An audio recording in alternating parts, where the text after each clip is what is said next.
Hi, I'm Devon Noel here at Bipartisan Times, and I want to come to you with a very brief but special message about the issues that men of color and people of color face in society. It's never enough for people to believe that racism and discrimination exist. As long as there are racists in the world, discrimination will happen and racism will continue. Therefore, we have to do something about it. Society doesn't want men of color anywhere other than maybe one or three places. A field, be it a cotton field or a football field. A court, be it a court of law for a criminal proceeding, or a basketball court, or maybe even a stage. Give us a good show. And if they're lucky, we will show them what's between our legs. Pretty much that's it. Maybe, and one more, prison, right? Prison's another one because they make a lot of money off incarcerating, men of color and people of color. I think that if we're going to resolve these issues, we have to figure out ways to advance our causes and resolve our issues. I think it's very important to understand that we cannot expect somebody else to come along, right, and to resolve our issues when they've never walked a day in our shoes. Think of just like going to a shoe store. You go to a shoe store for your size. You want your size 10 or size 11. You don't care if they have a size 3, a size 4. Sure, it's nice, you maybe expect it, but it doesn't mean they actually have it. And right now, with the laws that we're seeing come out of various states, the way the Republican Party is moving, and the way they are oppressing people, they are not worried about resolving our issues or even making sure that we're included in those spaces, which is why affirmative action was even struck. We know that racism exists. We are expected to shut up, to keep going, and not at all say anything. How are we going to get better, right, if we're not actually tackling our issues? If we aren't jumping up, right, and seeing ourselves in our communities and running in elected, gubernatorial and elections and so forth, how are we going to resolve our issues if we're not doing it? We live it, we see it, we breathe it every single day of our lives. We know it's there, and they will put us down the rabbit hole of always trying to prove that, hey, racism's still here. And they say, no, it's not. It's even lost its shock value with black men being unjustifiably killed, right, by the police. Oh, that's no big deal. We've seen it before. Yeah, it may make a good topic. Yeah, CNN is not going to come knocking on my door. Fox News or MSNBC or any other major networks asking me knock.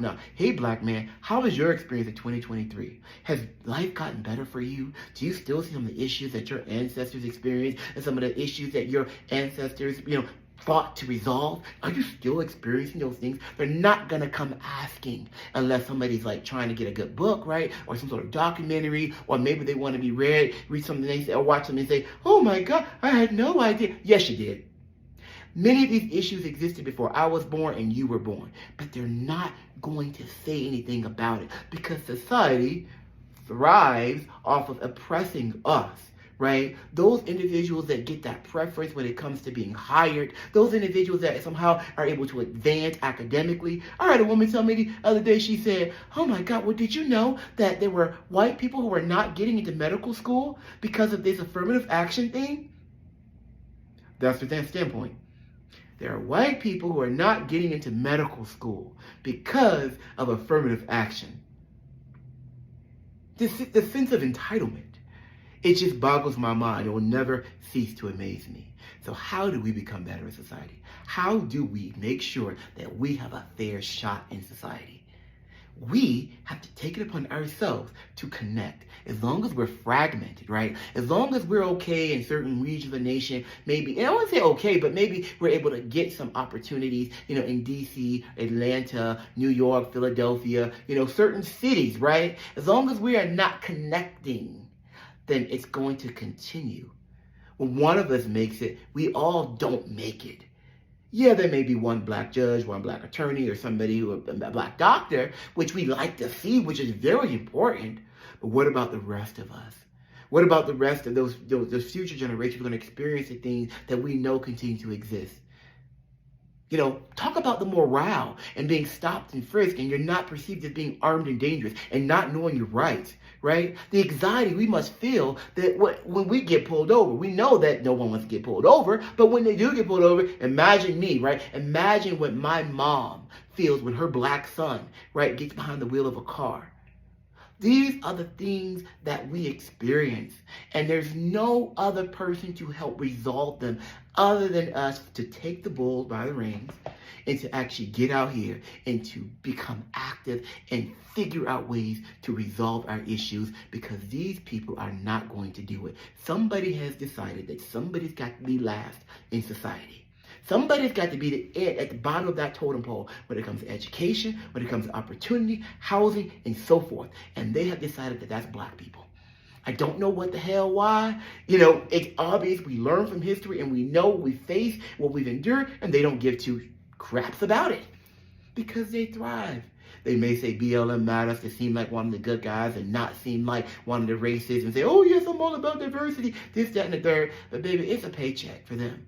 It's something that makes them look good, right? They're not worried about their environment, that they're, like I got one black girl on my job. That's enough. That one black person is not enough in your organization. That one black judge that we see here and there, that's not enough. We deserve opportunity and we have to do it. Otherwise, they're going to say, you have a victim mentality. No. So let's do something about it. So I look forward to you journaling with me on Bipartisan Times and really trying to discover change, advance the causes, and help resolve issues. Because I'm sick and tired of it. I'm going to do every single thing I can in my life to make sure that people who look like me have an equitable, fair shot and are treated with civility and the rights that are granted to us here in America.